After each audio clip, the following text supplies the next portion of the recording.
Leksjon 1, skiteltjeneste.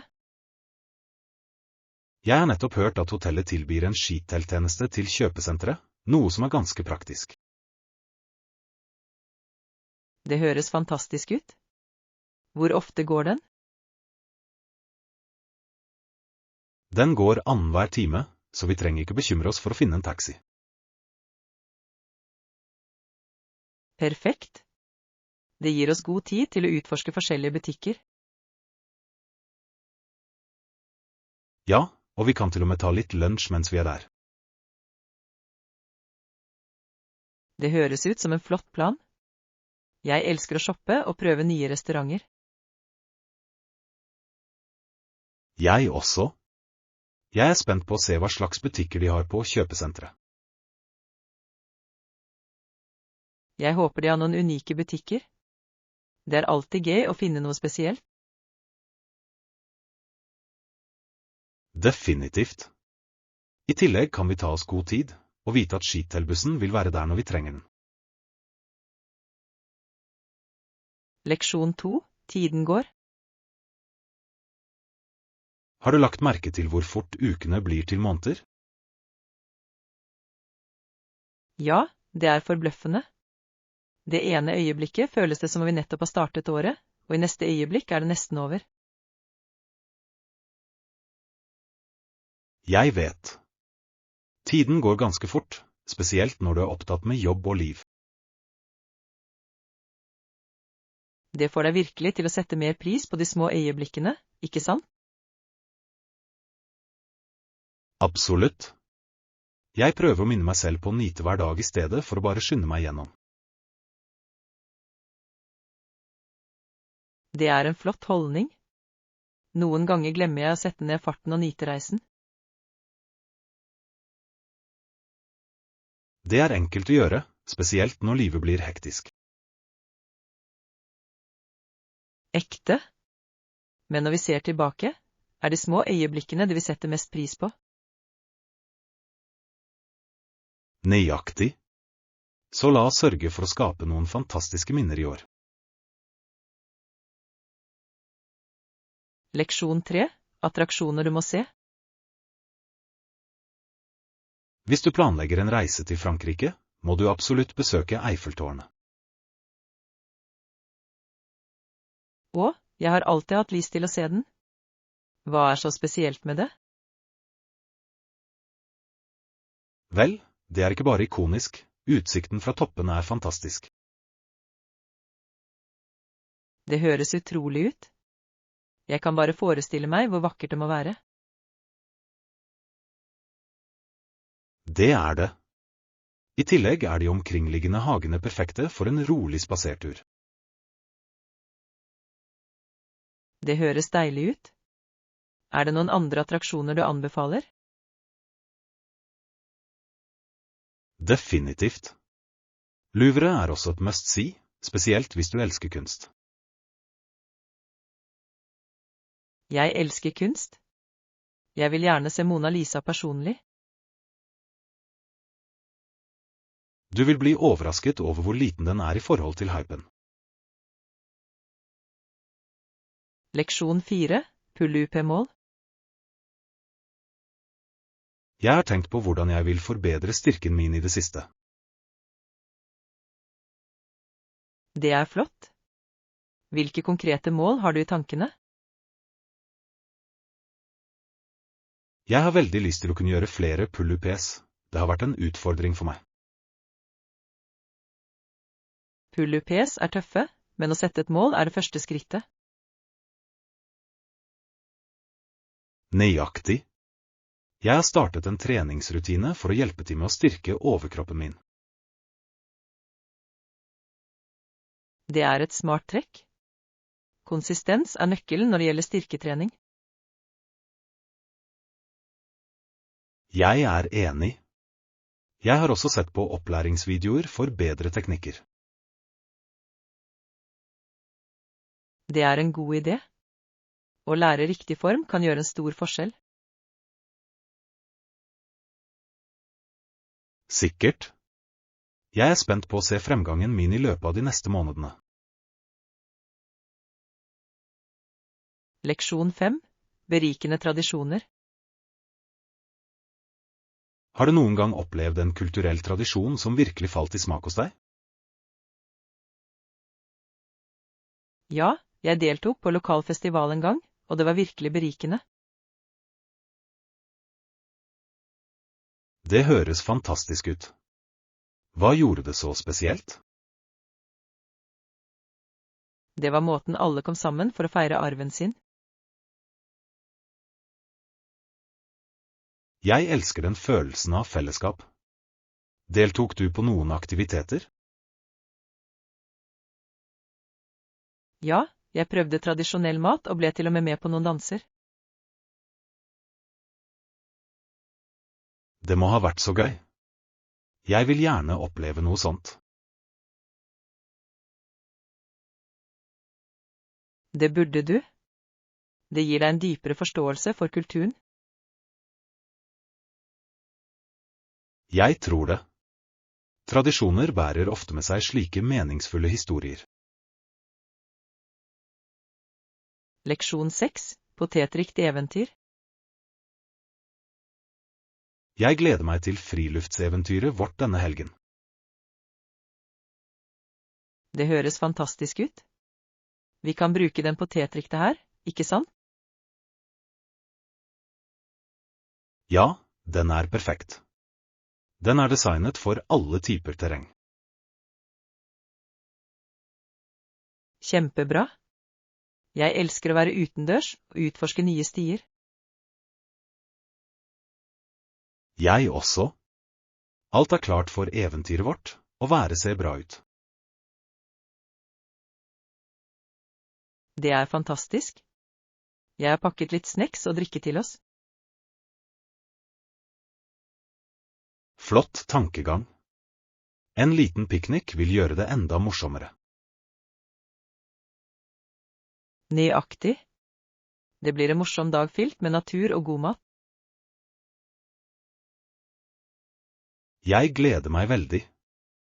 Det kommer til å bli en minneverdig opplevelse. Leksjon 7. Økonomiske bekymringer. Bekymrer du deg noen gang for penger? Ja, det gjør jeg noen ganger. Det er en konstant bekymring for mange mennesker. Jeg kan relatere. Jeg sliter ofte med økonomi, spesielt i tøffe måneder. Det er utfordrende, er det ikke? Å balansere utgifter og sparing kan være vanskelig. Definitivt. Jeg prøver å budsjettere, men uventede kostnader ser alltid ut til å dukke opp. Det er virkeligheten i livet. Har du funnet noen strategier som hjelper? Jeg har begynt å spore forbruket mitt nærmere, noe som hjelper mye. Det er en smart tilnærming. Bevissthet kan føre til bedre økonomiske beslutninger. Nøyaktig. Jeg lærer å prioritere mine behov fremfor ønsker. Leksjon 8. Maleutfordringer. Jeg har jobbet med et maleprosjekt, og det har vært litt av en reise. Det høres interessant ut. Har du møtt noen utfordringer underveis? Ja, jeg slet litt med å få rette linjer nær kantene. Jeg kan tenke meg at det er vanskelig. Hvordan kom du over det? Jeg øvde mye og lærte å bruke malerbånd for bedre presisjon. Det er et godt tips. Det må ha gjort en betydelig forskjell. Det gjorde det virkelig. Nå føler jeg meg mer trygg på mine maleferdigheter. Det er fantastisk. Det er utrolig hva praksis kan oppnå. Jeg er spent på å se hvordan det siste stykket blir. Leksjon 9. Ideer for helgetur. Hei, jeg trenger virkelig en pause. Noen ideer til helgen vår?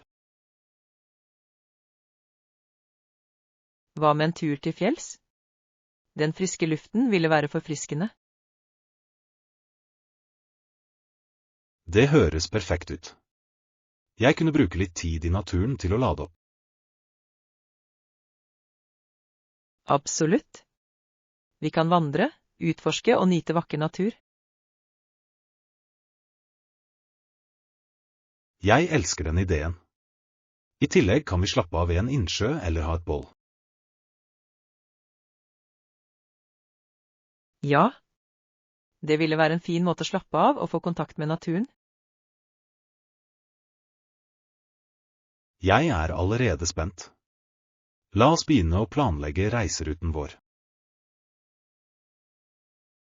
Definitivt. Vi kan gjøre det til et morsomt eventyr fylt med minner. Jeg kan ikke vente. Denne helgen kommer til å bli fantastisk. Leksjon 10. Avreisedetaljer. Det er planlagt å gå om 30 minutter. Er du klar? Ja, jeg er nesten fullpakket. Er det en spesifikk linje vi må sjekke inn? Jeg tror det er en prioritert linje for de som har billetter. Det er godt å vite. Vi bør dra dit for å unngå hastverket. Avtalt. Det er bedre å være tidlig enn å risikere å gå glipp av flyet vårt. Absolutt. Jeg vil heller ha tid til å slappe av før vi går ombord. Nøyaktig. I tillegg kan vi ta en rask matbit før vi drar. Det høres flott ut. La oss sørge for at vi har alt vi trenger. Ja. Jeg gleder meg til eventyret vårt begynner. Leksjon 11. Sportsdominans. Det er fascinerende hvordan sport som baseball, svømming og golf har dominert den atletiske scenen gjennom årene. Absolutt. Disse idrettene har så rike historier og har produsert noen utrolige idrettsutøvere.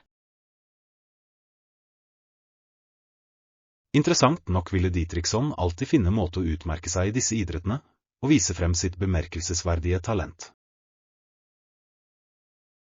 Det er imponerende. Hans engasjement må ha inspirert mange unge idrettsutøvere til å forfølge drømmene sine. Sikkert. Hver idrett har sine unike utfordringer, og å mestre dem krever mye hardt arbeid. Ja, og fellesskapsfølelsen i disse idrettene kan også være ganske motiverende. Definitivt. Enten det er å heie på et favorittlag eller å konkurrere mot venner, bringer det folk sammen. Og det er utrolig å se hvordan disse idrettene kan overskride kulturelle barrierer og forene mennesker fra forskjellige bakgrunner. Nøyaktig. Ånden av konkurranse og kameratskap er virkelig universell. Leksjon 12. City Extremes. Å bo i en ekstremt travel, hektisk by kan til tider være både spennende og overveldende. Jeg er helt enig. Energien er smittsom, men det konstante maset kan være litt mye. Og vi blir ofte truffet av de ekstreme rikdommene rundt oss. Det er fascinerende å se så mye ulikhet.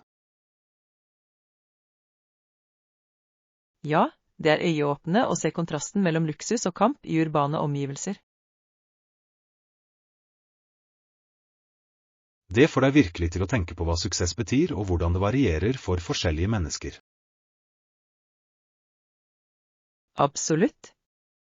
Det er viktig å forbli jordet og huske verdien av empati i slike miljøer. Sikkert. Å engasjere seg i ulike samfunn hjelper oss å forstå ulike perspektiver. Jeg elsker det. Det beriker livene våre og gjør oss mer bevisste på verden rundt oss. Nøyaktig. Det er så mye å lære av hver enkelts historie og erfaringer. Leksjon 13, Shoreline Wonders. Visste du at det er over 17 000 kilometer med strandlinje rik på sportsfiske? Oao, det er utrolig. Det må være et paradis for både fiskeentusiaster og strandelskere. Absolutt. Med mange strender og marinaer er det så mye å utforske og nyte. Det høres ut som et ideelt sted for en sommerferie, fylt med sol og morsomme aktiviteter. Ja. Kystlinjen tilbyr ikke bare fiske, men også muligheter for seiling og vannsport. Jeg kan bare tenke meg å tilbringe dagen på en båt, omgitt av vakker utsikt. Nøyaktig. Det er en perfekt måte å slappe av og få kontakt med naturen. Og la oss ikke glemme de fantastiske solnedgangene du kan se langs kysten. Definitivt. Disse øyeblikkene kan være virkelig magiske og hvert sekund du bruker her. Leksjon 14, Internettilkobling. Hvis vi kunne finne et sted med en fungerende internettforbindelse, ville det vært flott for planene våre. Jeg er helt enig. En stabil forbindelse er avgjørende, spesielt hvis vi trenger å holde kontakten med jobben. Nøyaktig. Det lar oss balansere fritid med produktivitet mens vi nyter tiden borte. I tillegg kan vi kunne forske på lokale attraksjoner og restauranter for bedre opplevelsen vår. Absolutt. Det er utrolig hvordan teknologi kan hjelpe oss å få mest mulig ut av eventyrene våre. Og la oss ikke glemme å dele våre erfaringer på sosiale medier. Det er gøy å holde venner oppdatert. Ja. Å fange disse øyeblikkene og dele dem umiddelbart legger til et nytt lag til våre reiser. Jeg elsker det. Det skaper varige minner så vi kan se tilbake på og verne om. Nøyaktig. Å finne det perfekte stedet med internettilgang vil være vår høyeste prioritet. Leksjon 15, Chipchat-historie. Har du hørt om brikkene som brukes til raffinering og metallarbeid gjennom historien? Ja, det har jeg. Det er fascinerende hvordan de spilte en avgjørende rolle i utviklingen av ulike sivilisasjoner. Flere hærer konvergerte på Chipchat, som ble et viktig senter for denne industrien. Det er så interessant. Det er utrolig hvordan visse steder kan påvirke handel og teknologi. Nøyaktig. Etterspørselen etter raffinerte metaller drev innovasjon og formet økonomier. Og historiene bak disse fremskrittene er ofte ganske bemerkelsesverdige, er det ikke? Ja. Hver oppdagelse førte til nye muligheter og transformerte samfunn. Det er utrolig å tenke på hvilken innvirkning metallarbeid har hatt på hverdagen vår i dag. Sikkert. Å forstå denne historien hjelper oss å sette pris på teknologien vi ofte tar for gitt. Leksjon 16, Memory Lane. Du vet, når jeg ser på bildene mine, kommer minnene inn i hjernen min. Det er en så vakker følelse. Fotografier har en måte å fange øyeblikk vi ellers ville glemme. Nøyaktig. Hvert bilde forteller en historie og bringer tilbake følelser knyttet til en tiden. Jeg elsker hvordan et enkelt bilde kan transportere deg tilbake til et bestemt sted og øyeblikk i livet ditt. Ja. Det er som å gjenoppleve disse opplevelsene på nytt, er det ikke? Definitivt. Og å dele disse minnene med venner gjør dem enda mer spesielle. Sikkert. Jeg liker alltid å mimre om eventyrene våre når jeg ser disse bildene. Jeg også. Det styrker båndet vårt og holder våre felles opplevelser i live. Jeg tror vi bør starte en utklippsbok for å bevare noen av favorittminnene våre. Leksjon 17. Tannsjekk. Jeg har nylig vært på tannsjekk, og det var litt av en opplevelse. Og virkelig? Hva skjedde under besøket ditt? Tannlegen satte en pinne på tungen min og lyste lyset sitt inn i munnen min for en grundig undersøkelse. Det høres intenst ut. Det er viktig å holde tritt med tannhelsen. Absolutt. Det er litt ubehagelig, men nødvendig for å opprettholde et sunt smil. Jeg er enig. Regelmessige kontroller kan bidra til å fange opp eventuelle problemer før de blir alvorlige. Ja, og tannlegen ga meg noen tips om bedre munnhygiene, noe som var nyttig. Det er flott. Å lære å ta vare på tennene dine er avgjørende for langsiktig helse. Sikkert. Jeg føler meg alltid lettet etter en sjekk, vel vitende om at alt er i god stand. Leksjon 18. Shoppingskuffelse. Jeg dro til butikken i går, i håp om å finne noen gode tilbud. Hadde du noe hell? Ja, de hadde noen for vare på salg, men dessverre var ingen av dem ting vi trengte. Det er alltid skuffende. Det er frustrerende når du søker etter spesifikke varer, og ingenting passer. Nøyaktig. Jeg håper å finne noe nødvendig, men det var litt av en byste. Jeg skjønner det. Noen ganger kan shopping være mer trøbbel enn det har vært. Sikkert. Det er bedre å vente og finne akkurat det du vil ha i stedet for å neie deg med mindre. Jeg er enig. La oss holde øynene åpne for bedre salg, eller kanskje prøve en annen butikk. Definitivt. Jeg tror vi vil ha bedre hell hvis vi utforsker flere alternativer. Leksjon 19. Lykkeperspektiv.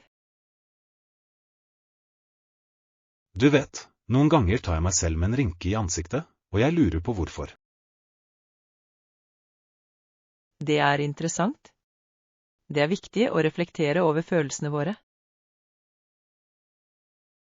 Ja, jeg liker å være lykkelig, og jeg streber etter å opprettholde den positiviteten i livet mitt. Det er en flott tankegang. Å holde seg positiv kan virkelig påvirke ditt generelle velvære. Absolutt. Jeg er glad mesteparten av tiden, men det er lett å la små ting komme til deg. Jeg forstår. Det handler om å finne balanse og fokusere på det som gir deg glede. Nøyaktig. Å omgi meg med positive påvirkninger hjelper virkelig. Ja. Å dele gode øyeblikk med venner kan løfte humøret ditt. Jeg tror det er viktig å dyrke lykke, og jeg leter alltid etter måter å gjøre det på. Leksjon 20. Konferanseplanlegging.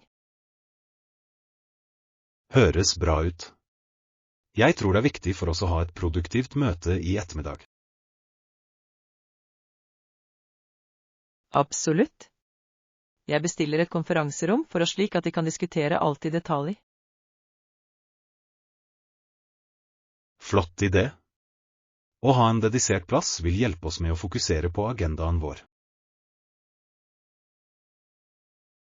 Ja, og det vil tillate oss å brainstorme uten distraksjoner.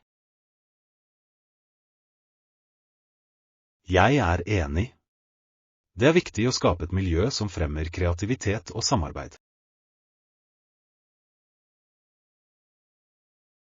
Nøyaktig. Jeg skal sørge for at rommet er utstyrt med alle nødvendige verktøy. Perfekt. Jeg ser frem til diskusjonen vår og de nye ideene vi vil generere. Jeg også. Det er alltid spennende å utforske nye muligheter sammen. La oss gjøre dette møtet så produktivt som mulig. Leksjon 21. Viktig å pakke. Det er sant. Før vi drar ut, la oss lage en liste over hva vi må ta med. Det høres ut som en smart idé. Det vil hjelpe oss å sikre at vi ikke glemmer noe viktig. Nøyaktig. Jeg glemmer vanligvis små ting, og å ha en liste gjør pakkeprosessen mye smidigere. Godt poeng. Hva synes du vi skal begynne med? Vi må definitivt pakke klær som passer til været, så vi bør sjekke værmeldingen først. Høyre. Og vi kan ikke glemme viktige ting som toalettsaker og ladere til enhetene våre. Ja. Det er lett å overse disse tingene, men de er avgjørende for en komfortabel tur. Hva med snacks og drikke? Jeg synes vi bør ta med noen på reisen. Absolutt. Et godt utvalg av snacks kan gjøre en lang tur mye morsommere. Leksjon 22. Forbli sann. Du vet, jeg har reflektert over hvor viktig det er å alltid holde roret vårt, spesielt når livet blir tøft. Det er så sant. Det er så mange utfordringer vi står overfor, men det er håpet og besluttsomheten som holder oss fremover. Akkurat, og det er utrolig å se hvor mange mennesker som har holdt kursen med oss og deler våre visjoner og drømmer. Jeg er enig. Deres støtte utgjør en betydelig forskjell, oppmuntrer oss til å presse oss gjennom de vanskelige tidene. Håp er en kraftig motivator, er det ikke? Det gir oss styrke til å tro på en lysere fremtid. Ja, og det er hjertevarmende å vite at vi ikke er alene på reisen vår. Vi har bygget fellesskap rundt våre ambisjoner. Absolutt. Det er en påminnelse om at sammen kan vi overvinne hva som helst og nå våre mål. Og vi skal alltid feire de som står ved oss, det er det som inspirerer oss til å fortsette. Sikkert. La oss fortsette å spre det håpet og positiviteten, det er det som gjør livet virkelig vakkert. Leksjon 23. Hårpleiehemmeligheter. Jeg har hørt at avokado og olivenolje er fantastisk for å pleie håret. Det er fascinerende hvordan naturlige ingredienser kan gjøre underverker. Absolutt. De er rike på næringsstoffer som gir næring til håret fra innsiden og ut, fremme helse og glans. Hvordan fungerer de egentlig? Jeg er nysgjerrig på vitenskapen bak disse ingrediensene. Vel, Avokado er fullpakket med vitaminer og fettsyrer som bidrar til å fukte hodebunnen og styrke håret. Det gir mening. Og hva med olivenolje? Jeg har hørt at det kan redusere krus og legge til en nydelig glans.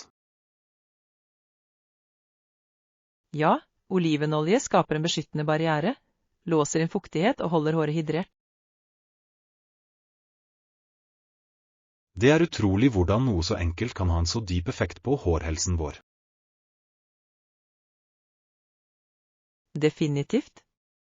I tillegg er bruk av naturlige produkter en fin måte å unngå sterke kjemikalier som finnes i mange kommersielle hårpleieartikler. Jeg synes vi bør prøve å lage en hårmaske sammen.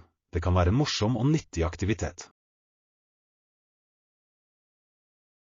Leksjon 24. Wildlife Wonders. Har du noen gang tenkt på hvor mangfoldig landskapet vårt er, som gir leveområder for så mange utrolige pattedyr?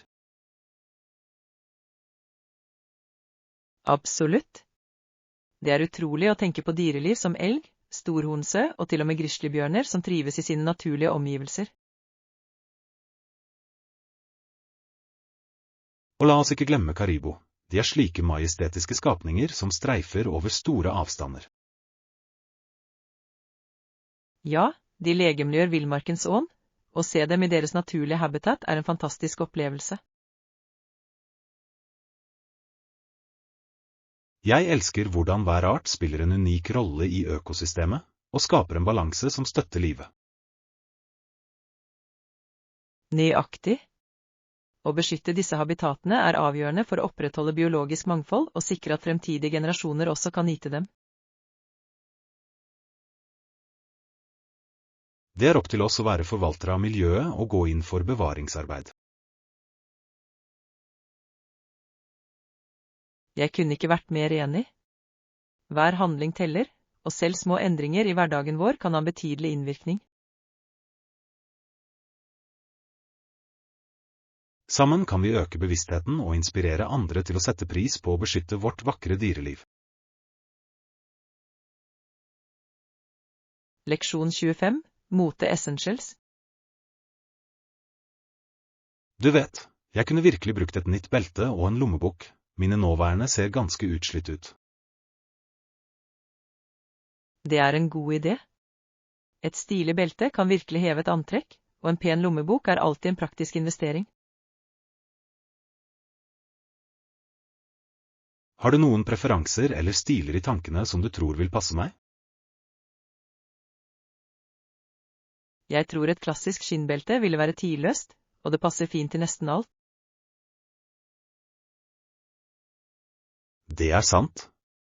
Og til lommeboken, kanskje noe slankt og funksjonelt, men likevel stilig nok til hverdagsbruk? Ja, akkurat. En lommebok som kan inneholde alle kortene dine uten å være store, er avgjørende for bekvemmeligheten. Jeg setter pris på motrådene dine. Det er alltid nyttig å få en annen mening når du handler nødvendigheter. Når som helst. I tillegg gjør shopping sammen det morsommere, og vi kan hjelpe hverandre med å finne de beste alternativene. Jeg gleder meg. Litt detaljterapi høres ut som en fin måte å tilbringe dagen på. Leksjon 26. Digital bekvemmelighet. Jeg har hørt mye om digitale boardingkort i det siste. Er de virkelig pålitelige for flyreiser? Ja, de er ganske pålitelige og har blitt normen for mange flyselskaper. De forenkler innsjekkingsprosessen betydelig.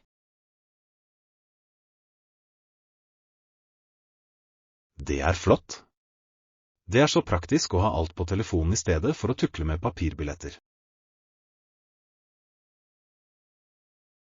Absolutt. I tillegg reduserer det risikoen for å miste boardingkortet før flyturen. Jeg er nysgjerrig, aksepterer alle flyplasser digitale boardingkort, eller er det fortsatt noen som krever papir? De fleste større flyplasser godtar dem, men det er alltid lurt å sjekke med flyselskapet ditt for å være sikker. Det gir mening. Det er viktig å holde seg informert om de siste reiseretningslinjene for å unngå overraskelser. Definitivt. Å reise med mindre problemer gjør hele opplevelsen mye morsommere. Jeg er spent på å prøve den på vår neste tur. Det føles som et steg mot en mer moderne reiseopplevelse. Leksjon 27. Bålminner. Det er noe utrolig spesielt med å samles rundt bålet og synge sanger. Det skaper minner som varer livet ut. Jeg er helt enig. Disse øyeblikkene bringer mennesker sammen på en så unik og inderlig måte.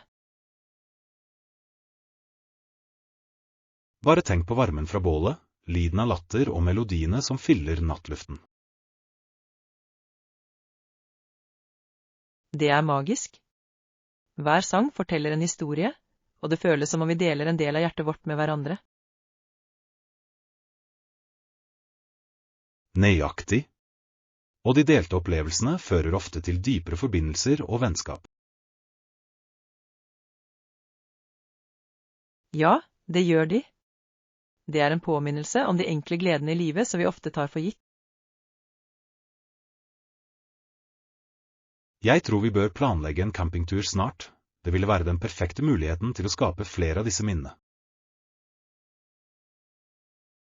Det høres fantastisk ut.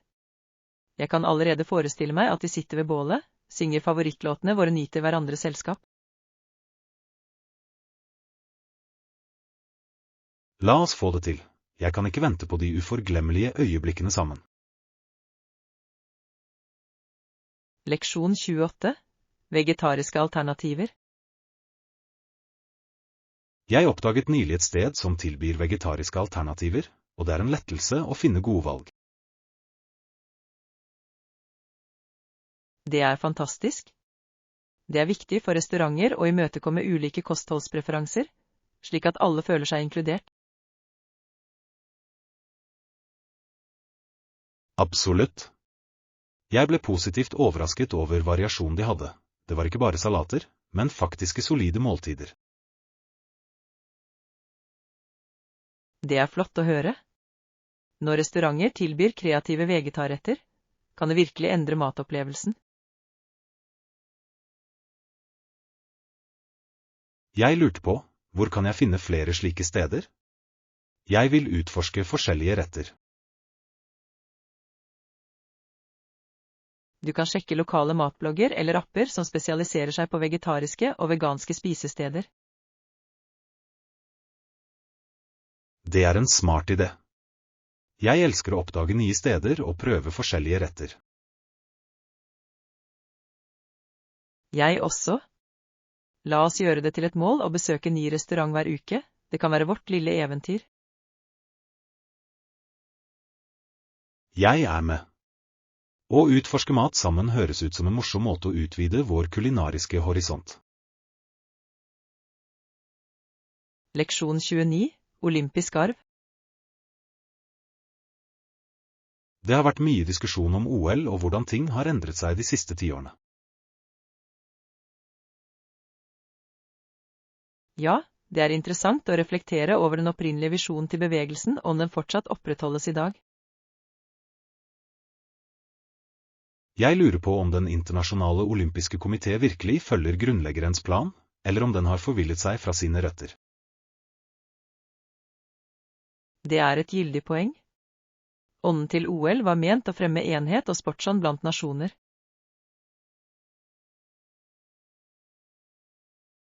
Nøyaktig. Likevel, med all kommersialiseringen og politikken involvert, føles det noen ganger som om det budskapet går tapt. Jeg er enig, og det reiser spørsmål om fremtiden til OL og hva det representerer. Det er viktig å fortsette å diskutere disse temaene.